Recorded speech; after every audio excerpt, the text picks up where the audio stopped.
You did everything right. The affirmations, the vision board, the journaling, and nothing came. So you decided manifestation was fake, but you were running the right tool from the wrong place. Here's the first thing nobody told you. Manifestation isn't a request system. It's a broadcast system. And once you understand that one difference, every failure you've had suddenly makes sense. A request system would be simple. You ask, you wait, it arrives, like ordering from a menu. That's how you were taught to manifest. Say the affirmation clearly, picture it hard enough, send the order up, and wait for delivery. But that's not how it works. You're not sending a message about what you want. You're constantly transmitting what you already are. Your dominant mood, your habitual beliefs, your felt sense of self. That broadcast never stops, and it's running whether you're trying to manifest or not. And that signal, your state, is what reality answers. Not the words you say on top of it, the state underneath. Hold on to that, because it's the key that unlocks all 5 teachers. Now here's the trap that sinks almost everyone. Say you want money. The wish, I want money, secretly carries a second message. Quieter, but louder where it counts. I don't have money. Because if you already had it, you wouldn't be wishing. So the want and the lack are fused. They're the same signal, traveling together. And while your conscious mind is busy sending the polite request, the deeper system is reading the state underneath it. The scarcity, the grasping, the not yet. And when the words say one thing and the state says another, the state always wins. This is why you can stand in the mirror and repeat, I am wealthy 10,000 times, from a felt position of scarcity, and only dig the scarcity deeper.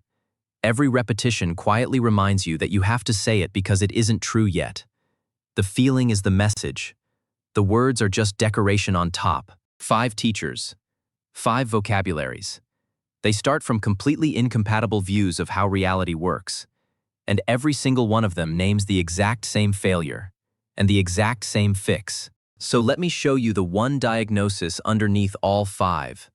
Once you see it, you can't unsee it, and you'll know exactly what to change tonight. Start with Joseph Murphy.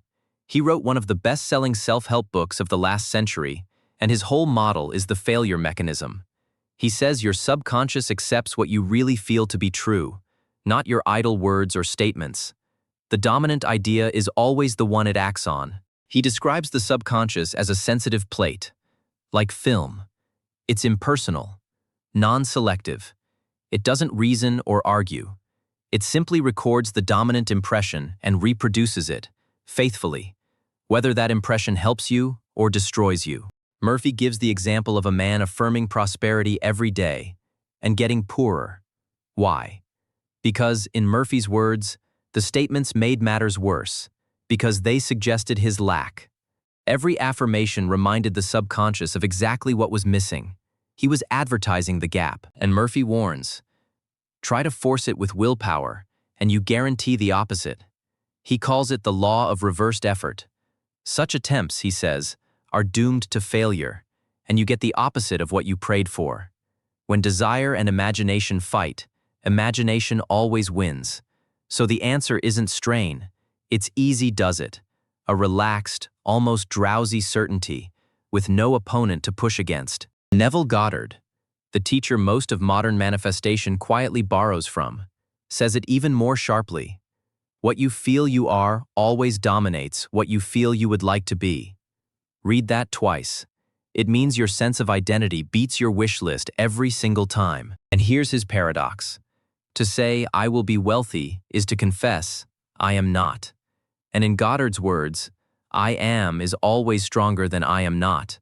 So wanting it tomorrow quietly broadcasts not having it today. You cannot occupy the state of the wish fulfilled and keep wanting it. Those are 2 different signals, and you can only send one. So Goddard names the one cause of failure precisely. And it's the most useful thing in this whole video. He says there is one cause, and one only, for failure. Failing to persist until the imagined state feels natural. Not exciting. Natural. So familiar it's almost boring. Indistinguishable from a fact you already live with. And he flips ordinary psychology completely on its head. Most of us treat our mood as a response, something the world hands us based on what's happening. Goddard says no, the mood is the cause.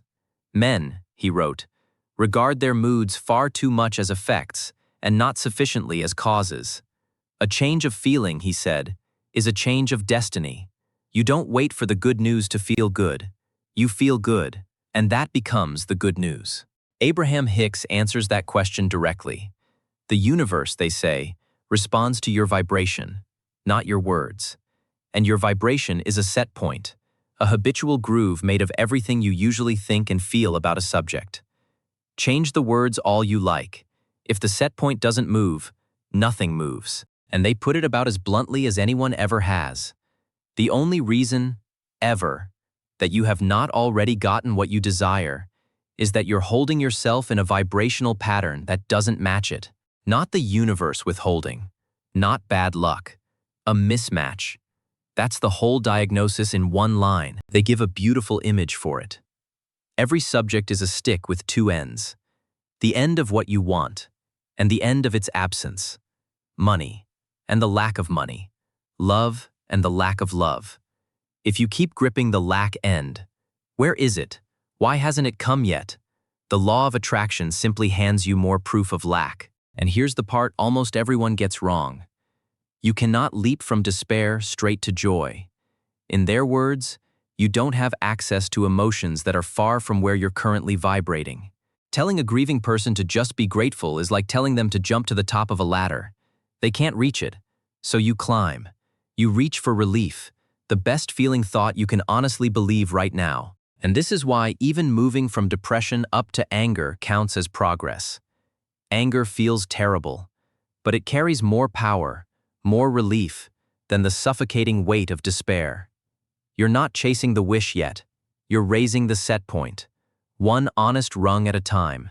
Then the wish finally has somewhere to land. Now Joe Dispenza brings the science bridge and a brutal, clarifying line. If you get up from your meditation as the same person who sat down, feeling just as you did when you started, then, in his words, nothing has really happened. The session was theater, and in his model, and I'd hold this as his framework, not settled fact. By the time you're 35, around 95% of who you are has hardened into a set of memorized behaviors and emotional reactions. They run automatically, like a program. So your conscious wish is a tiny 5% voice, arguing with a body that's already made up its mind. Here's how the trap springs. You feel elevated for 10 minutes on the cushion. Then you step into your familiar kitchen, your familiar commute, your familiar problems, and you live the other 23 hours as the old self. Same routines, same reactions. The future state never gets to become the body's default. Because in his framework, emotions are the chemical end products of past experience. Relive them daily, and the body gets conditioned to the past. It literally believes it's living the same experience around the clock. So you think abundances while you feel lack, and you send what he calls an incoherent, mixed signal. And when you try to change, the body fights back like an addict in withdrawal. This doesn't feel right. You're too tired. Do it tomorrow. Pulling you back to the familiar. So the fix was never 10 better minutes of meditation. It's carrying that elevated state off the cushion and into the day, rehearsing it until the new feeling becomes as automatic as the old one used to be. Mind and body, for once, saying the exact same thing. And then there's Florence Scovel Shinn, the freshest voice in this lineup, writing back in the 1920s, and the sharpest of all five on self-sabotage. She watched ordinary people cancel their own wishes out loud, in real time, without ever noticing. Her whole system runs on the spoken word. By your words, she wrote, ye are justified, and by your words, ye are condemned.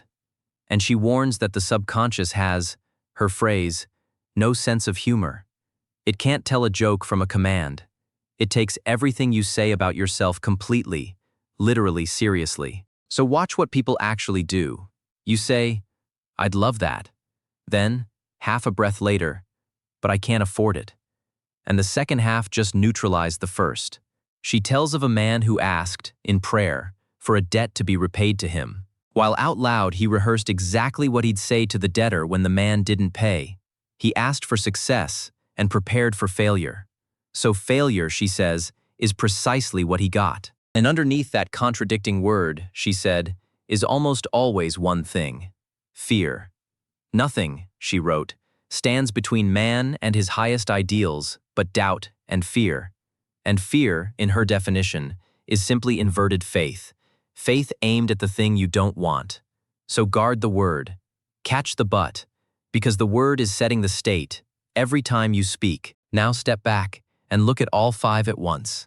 Murphy's dominant feeling, Goddard's mood, Hicks' set point, Dispenza's old emotional body, Shinn's sponsoring fear. Those aren't 5 different things. They're the same object, your habitual broadcast state, named in 5 traditions, 1 diagnosis, 5 vocabularies.